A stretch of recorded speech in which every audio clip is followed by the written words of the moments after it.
For today's project, I'm building a reception desk for a local art gallery. It's complete with a hidden drawer to store packing paper to wrap the art in so it can be transported safely home, a lighted corner to feature a few art pieces, and some cabinets and cubbies with drawers to keep the store operations organized. I started building the cabinets first. Since they are all the same height, I batched out the sides, ripping to width on the table saw, and then cutting them to length with the track saw. Referring to my cut list on which parts get shelves and their locations, I set up a stacked dado head and batched out all the shelves at the same time.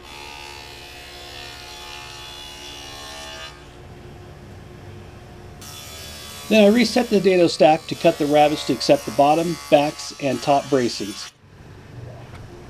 Cabinets are pretty simple to make. The biggest thing is to make sure they are all square.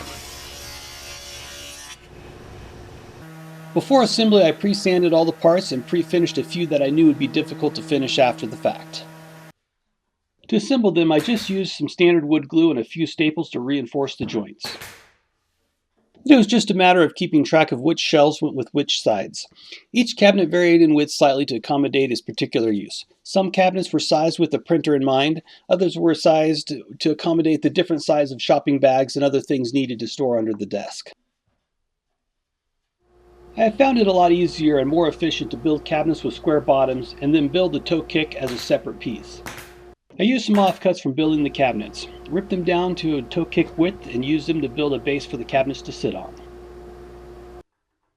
With a little bit of measuring, I stapled cleats to the bottom of the cabinet so they would basically clip into the toe kick, making it easier to line up and screw together on site.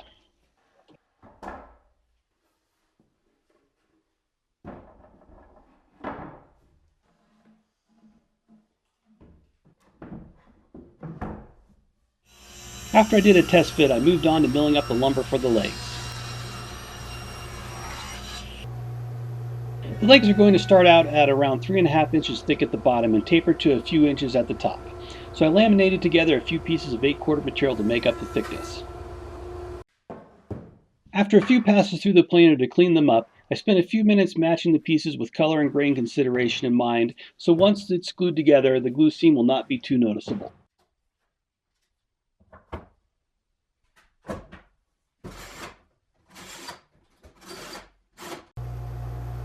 After the glue dried, I cleaned up any dried squeeze out at the joiner, cut them to length, and then made a quick jig to hold the legs at the right angle so I could cut the taper at the bandsaw.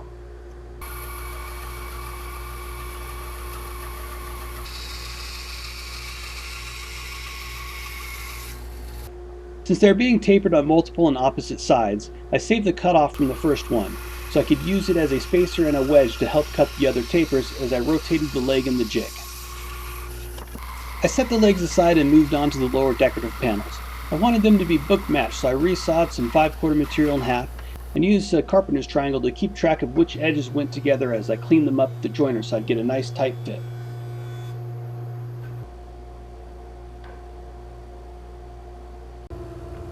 There was a little glue squeeze out on each panel, so I ran them through the planer to clean them up and mill them to their final thickness. Now to build the frame for the panels to go in. I milled and ripped to width some 8/4 stock to build the frame out of. I cut the stiles to length along with the top and bottom rails and did a dry assembly to test fit everything. For the middle rails, I used the pre-assembled frame as my guide, holding each one in its position as I marked its length and then cut them at the table saw, ensuring each one would fit perfectly. To attach the rails to the legs, I used floating tenons. For the legs on the corner where the mortises intersected each other, I simply mitered the tenons so they would not get in each other's way.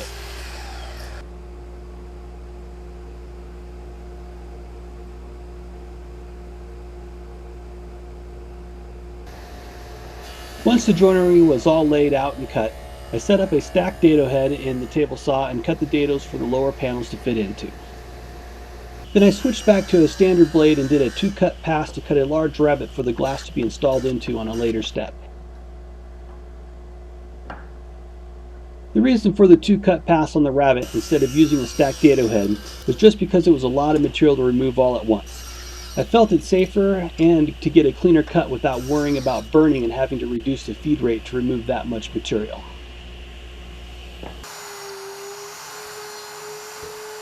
Each of the legs needed a stop dado to accept the panel, so I used my router to plow out a stop dado and then squared up the ends with a chisel.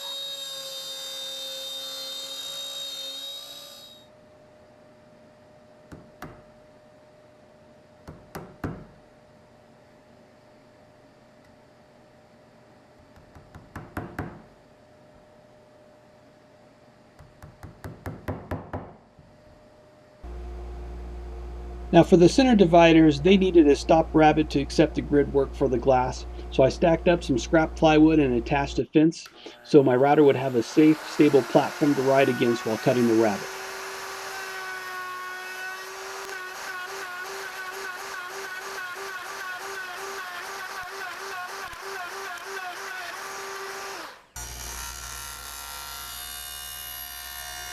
On the legs, the rabbet needed to be stopped on both top and bottom, so I notched out a piece of plywood at the table saw and used that as a stable platform to ride the router against.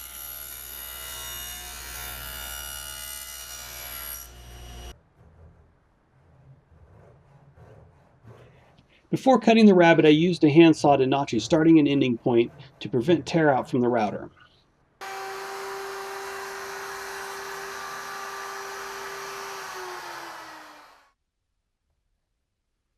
Now, the last thing to do before assembly was to cut the panels to final width.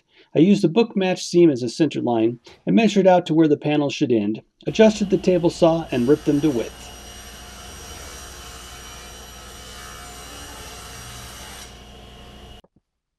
Then I glued the front wrap up in sections. The final assembly of all the sections will be done on site to make transporting the desks there easier.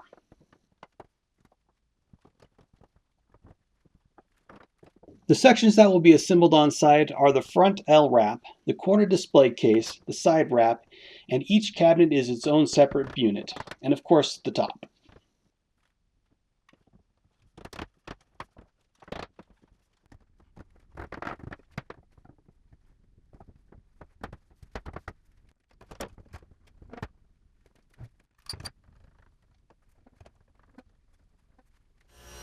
Once I got the sections glued up, I cut some material for the glass dividers.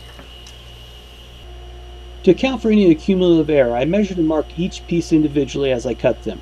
I did this for both rails and stiles, and it ensured a perfect fit. Then I set up a sacrificial fence to cut a notch on both ends so it would slide into the rabbets I had cut earlier.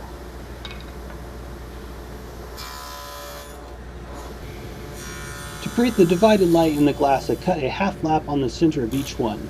I used a spacer against the fence to reduce the chance of the pieces binding during the cut.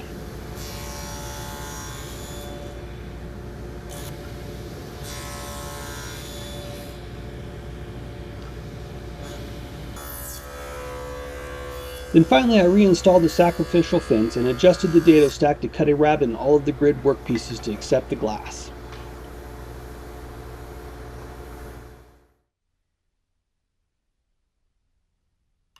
I assembled each grid with a little dab of glue, and instead of clamping each piece, I pinned it from behind with a pin nailer.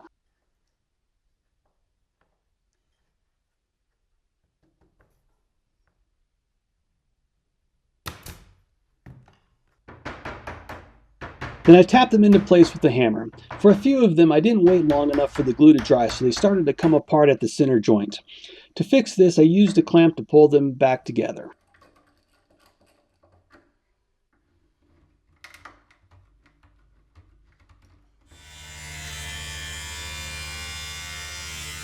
Now onto the hidden drawer for the packing paper. I'm cutting a matched pair of dados and two boards. One board will be the drawer slide and the other will act as the drawer glide. The glide will be screwed to the inside of the front wrap and rest on top of the cabinets. This will give the drawer something to slide on. A little paste wax and I think it'll slide really nicely. I cut all the drawer parts to length and cut a dado to accept the bottom.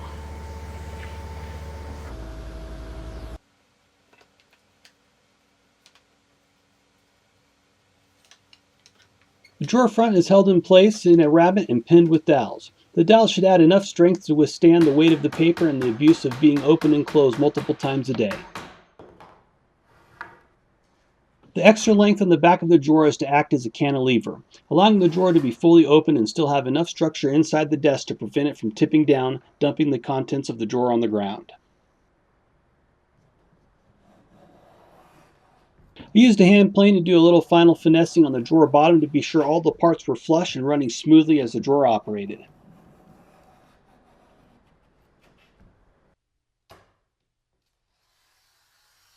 We are getting down to the final details. I had a local glass shop send over a sheet of frosted glass. I measured and cut each one.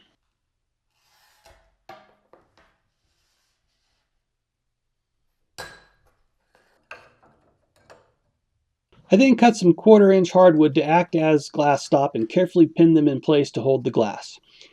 And yes, I did break one piece of glass with a wayward pin nail. I also got a little clumsy and dropped one on the ground. Hence why you always order a little extra.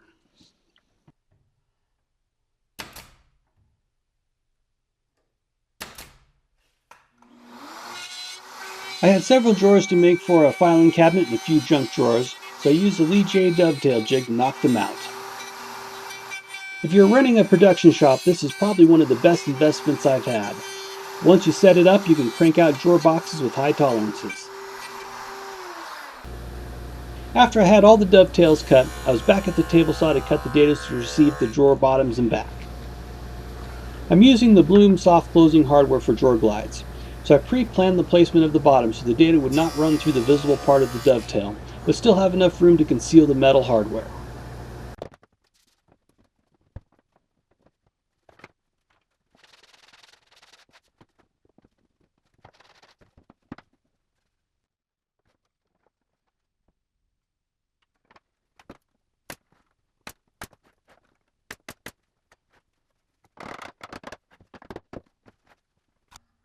At first, the Blum hardware seems pretty complicated to install, and their instructions are pretty useless, as you can see me ignoring them during the install. But once you do one, you'll find it pretty straightforward. I highly recommend getting their jig though. Basically, you place the jig on the side, and using the small drill bit with the stop to pre-drill the holes to the front of the cabinet, then turn the jig over with the tab down, using the larger drill bit with the stop to drill the holes in the back of the front drawer guide pins.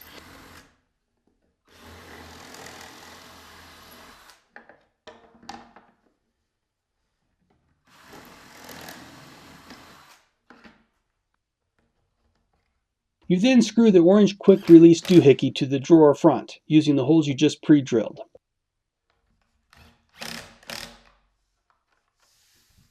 Then the drawer rests on the metal drawer glides as it hooks into the guide pin.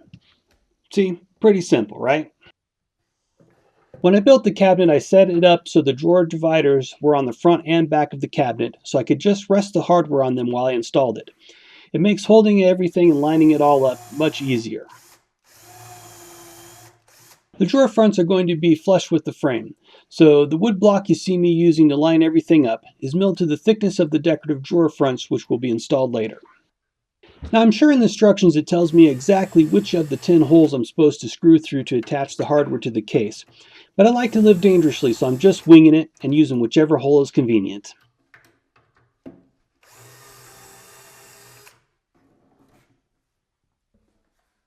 Now all you have to do is set the drawer on top of the hardware and push it shut.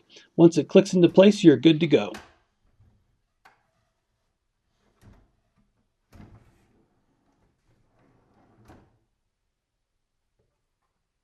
To install the decorative drawer fronts, I measured and cut each one to width and length. Then I used a few spacers to help position the drawer front and added a little glue once I was happy with the fit.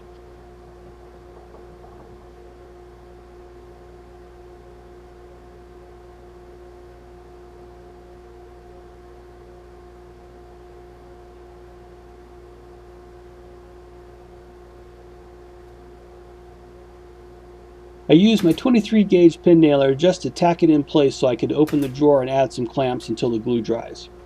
Don't worry, those little pin nail holes disappear once you rub some fine sawdust in the holes and apply a finish.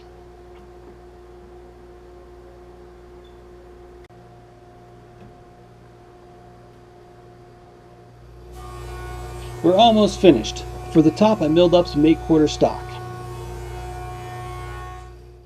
I added some floating tenons to help with alignment during assembly and glued and clamped the top up.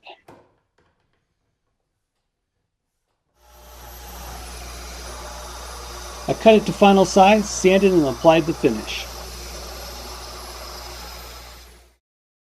When fully assembled, the desk was so big I could only test fit it in a few stages in the shop. The light kit I used was an LED strip light.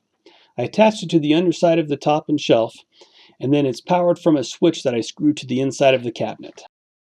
This desk resides at the Hunter Wolf Art Gallery in Old Colorado City. If you are in the area, stop by and thank the staff for supporting local artists. If you're a regular viewer of my channel, you may also recognize some of the other pieces of furniture that are for sale there.